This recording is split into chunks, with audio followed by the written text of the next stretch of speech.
Nggak nanya ini maksudnya lu lagi nyindir siapa, kan kayak begitu kan maksudnya kan? Sekali nanya.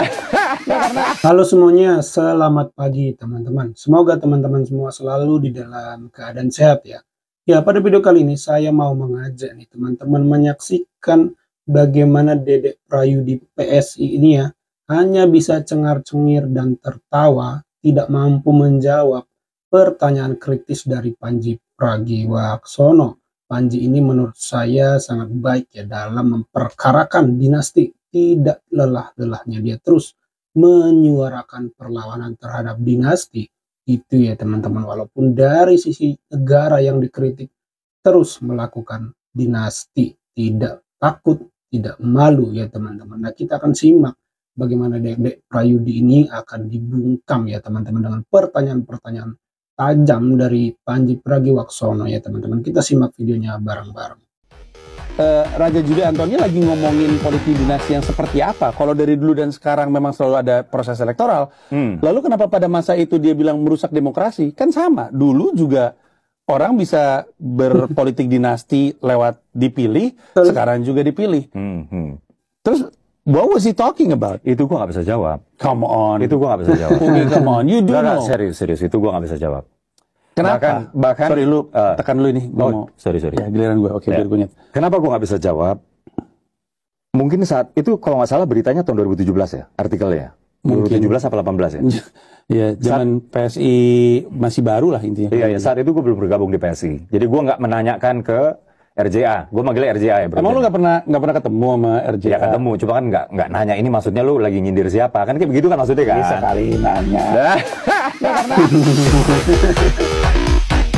Menyala buat sana ya, sangat-sangat kritis pertanyaannya ini, terus kita orang-orang yang kita butuhkan ya. Kalau misalnya lu mengatakan bahwa dia harus punya pengalaman politik Atau pemahaman politik? pemahaman dia punya lah pasti. Bro, dia punya privilege, yaitu anaknya Jokowi. Oke? Kita pernah ngelihat anaknya Megawati. Gue nggak mau ngomongin urusan orang gua ya. Yang ngomong. Gue nggak berani Gua yang ngomong. Menurut gua Bu Megawati nggak ada setengahnya Bung Karno. Menurut gua Bu Puan nggak ada setengahnya Bu Megawati. Oke, siap. Maksud gue tidak berarti karena lu ngeliat ibu lu jadi presiden terus lu bisa jadi presiden. Nah itu dia, kan makanya yang membedakan adalah lu mau menggunakan privilege apa enggak. Ya, ini yang menarik dari Pandji Pragiwaksono itu ya, dia selalu punya kebaruan dalam argumentasinya, terutama dalam perspektifnya. Menurut dia, Bu Megawati itu tidak ada setengahnya Bung Karno pun. Bu Puan tidak ada setengahnya Bu Megawati. Artinya gitu ya, anak tidak melulu sama kualitasnya, mutunya dengan orang tuanya atau penerusnya lah, lebih tepat penerusnya gitu ya. Belum tentu itu ya, sekalipun punya privilege sebagai anak, dia sebenarnya kualitasnya sama. Itu kenapa Pandji memperkarakan selalu Kaisang, Gibran yang memanfaatkan Presiden Jokowi untuk memperoleh jabatan, ataupun partai yang memanfaatkan anak presiden ini untuk memperoleh jabatan ya teman-teman. Dede Uki juga nggak ngaku tuh dari selesai. Ngaku aja.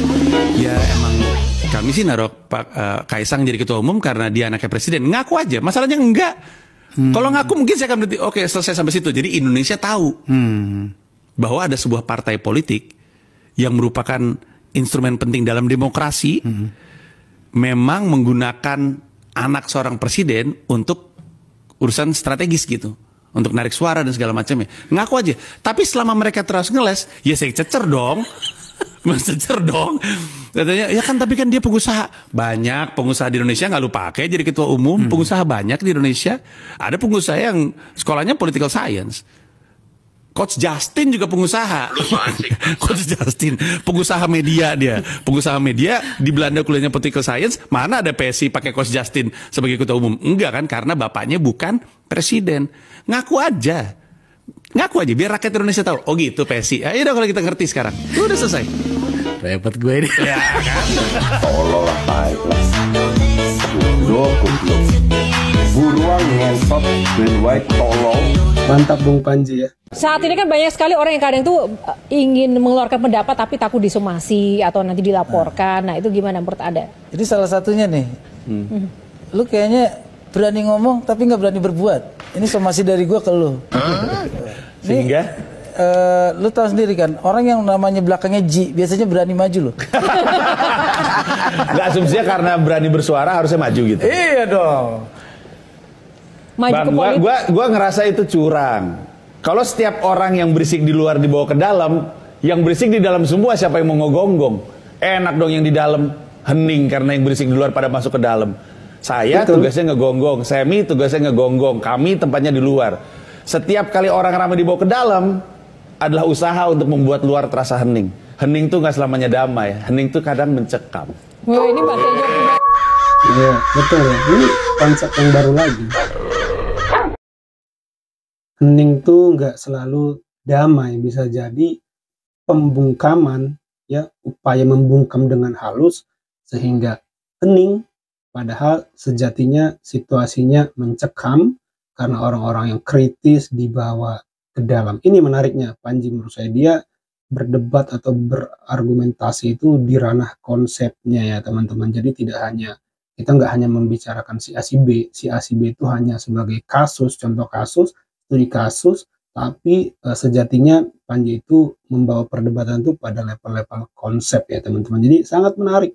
Ya, sangat menarik Bung Panji Pragiwaksono. Kita lanjut videonya. Sarah, kalau kita selalu ngambil contoh orang yang kita sama-sama sepakat itu bukan contoh yang benar, yang nggak akan jadi baik dong. I understand that, but I'm talking about knowing the rules of the game so you can win it, right? Karena realitanya, walaupun kita mau bicara ideal, seidealis apapun, kalau kita nggak bisa prove that it can work. I understand. Gue berada di dalam dunia di mana idealisme gue tuh far end, gitu kan, di ujung dibanding dengan di mana mayoritas berjalan. And this gue merasakan juga, sorry ini agak segue dikit, banyak banget ASN kita yang mungkin orang-orang baik, tetapi mereka harus bekerja di dalam satu komunitas yang udah status quo-nya adalah ya lu harus ngambil 30% dari proyek. Wow. Ngeri. Kalau lu nggak ngambil, oh lu musuh kita. Wow. Right? That's how they are di dalam situ. Menurut gue, karena ini setahu gue gitu. From my experience, karena gue pernah jadi IO, jadi gue tahu kebanyakan IO pasti lu kalau ngomong sama mereka, pernah nggak di dalam budget yang seharusnya digelontorinnya berapa, tapi 30% udah pasti diambil sama mereka. Pasti pernah. Gila ya. I dare you, I guarantee. Jadi, so, kembali lagi ke konteks ini. Idealnya satu hal, realitanya bro. Iya. Dan sayangnya, dengan caleg-caleg itu, pertanyaan gue adalah, lu voting si A by name. Realitanya mayoritas dari caleg-caleg yang maju, gak akan mereka berbeda suara dengan suara partainya. By law undang-undang dasar kita yang paling powerful di Indonesia adalah partai politik bro. Dan kita multi party system. Nggak kayak di Amerika cuma 2 yang berkuasa penuh. Kalau mereka electoral dan mereka nggak bisa bilang mereka direct vote. America is not direct vote. Bukan. Mereka electoral system. Gitu loh. Ini yang seringkali banyak di sini tuh ikut nonton skandal, you know, House of Cards gitu kan. Terus langsung wow, amazing banget tuh di sana. Hello gitu loh. Jangan terus. Ya itulah kenapa ya teman-teman, menurut saya kita butuh pemimpin yang melihat ini semua. Tadi kan obrolan Panji ini dengan Saraswati ya, kalau tidak salah saya lupa ya, dengan Mbak Saraswati nih kalau tidak salah ya. Tolong koreksi ya teman-teman kalau saya salah ya. Jadi orang ideal pun ketika masuk sistem, kalau bahasanya Profesor Mahfud mah malaikat pun jadi iblis kalau masuk sistem, kan itu pernah ada di quote ya dari ucapan Profesor Mahfud. Nah inilah menurut saya yang dibutuhkan, pemimpin yang melihat betapa rusaknya sistem ini dan punya ambisi untuk memperbaikinya. Nah apakah Pak Prabowo akan mampu melakukannya? Karena dibutuhkan sebuah keberanian, sebuah idealisme. Itu ya teman-teman, tidak boleh tidak idealis. Kalau tidak idealis ya dia akan mengikuti sistem itu. Makanya kita tunggu nih gebrakan apa ya. Ini kan pertanyaannya harusnya gebrakan apa yang akan dilakukan Pak Prabowo. Gitu. Kalau hanya sekedar melanjutkan, apakah yang jelek-jelek akan dilanjutkan? Nah jadi pertanyaannya selalu gebrakan apa nih yang akan dilakukan Pak Prabowo nanti ya teman-teman terhadap semua sistem ini. Ya itu ya teman-teman. Kalau menurut teman-teman sendiri bagaimana? Coba tulis di kolom komentar. Ya itu aja teman-teman video kali ini. Kalau teman-teman ada ide harus saya reaksi apa, silakan tulis di kolom komentar. Itu aja, terima kasih. Sampai jumpa di video saya selanjutnya.